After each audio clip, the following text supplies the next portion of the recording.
At the canoe put-in, competitors will find that they have to swim across the Etowah River to punch their first paddling checkpoint. After punching the checkpoint, they will get their canoe and continue down the river. This section of the river is paddleable in as low as 60 CFS. We expect competitors to be paddling on around 200 CFS given the averages for May.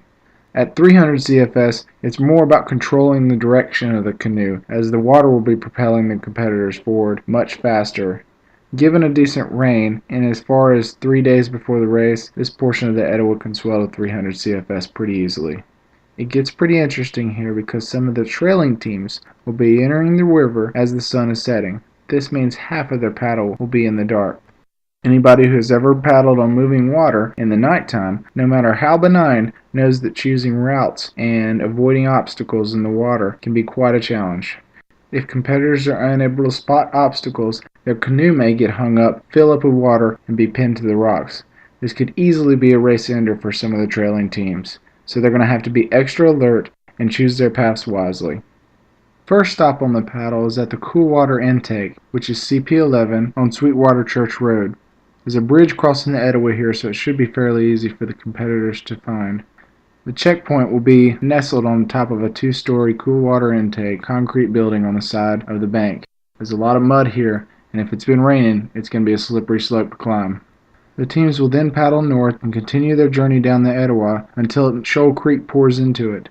At this point, they'll have to paddle up Shoal Creek to get to checkpoint 12. From checkpoint 12 to the takeout at CP13/TA7, teams will go over the Class 1 and 2 rapids on the Etowah in this section. Their 10-mile paddle should take between 1.5 and 3.5 hours depending on the water levels and the paddler proficiency.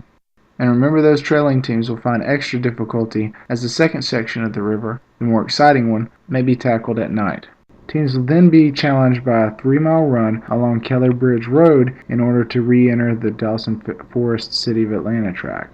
This road has a long uphill, which will enable teams still shivering from their river paddle to regain some of the heat and raise their core body temperature.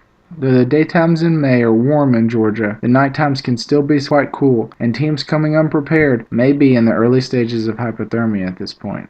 The next trekking section is one that many teams will experience during the nighttime. The lead teams may be hoofing it as the sun is setting, but the majority of teams will have to make decisions of whether or not to bushwhack or take known good trails and gravel roads.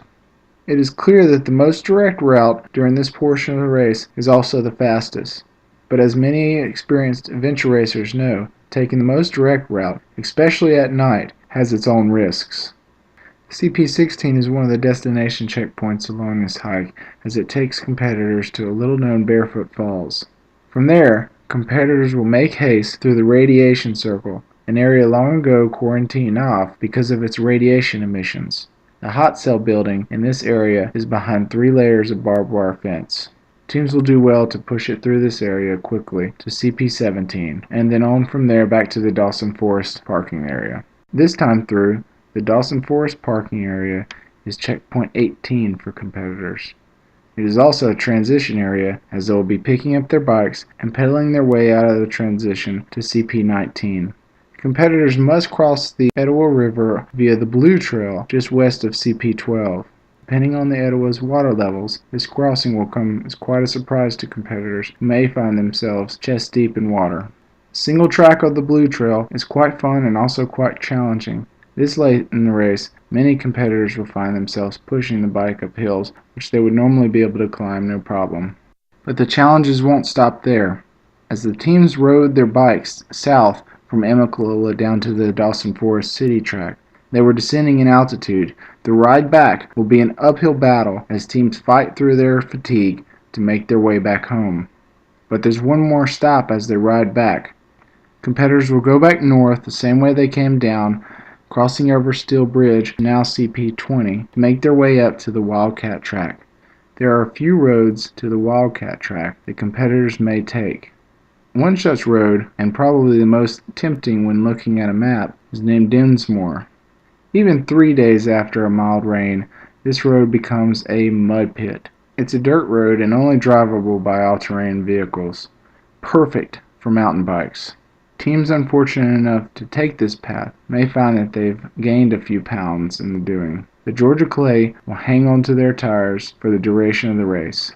Already fatigued teams will have to push it hard on this bike leg to make the third and final cutoff of the race. This cutoff will likely be the death knell for many teams who will be forced to skip the Wildcat trekking section and continue on to the finish. The Wildcat trekking section, which is home to many trails maintained by the mountain stewards, lush vegetation, and some of the more mountainous terrain of the Atomic Adventure race, is the final major section of the race. While most of the checkpoints are on the trails, two can be very tricky to find, and the third will physically beat down many teams who attempt it.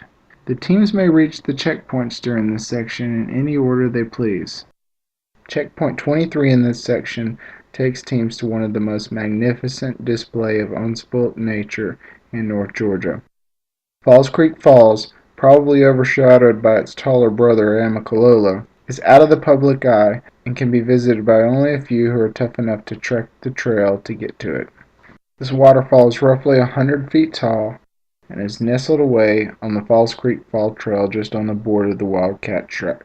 Checkpoint 22, one of the most grueling checkpoints of the course, takes teams atop a peak just 200 feet shy of Mount Oglethorpe's height.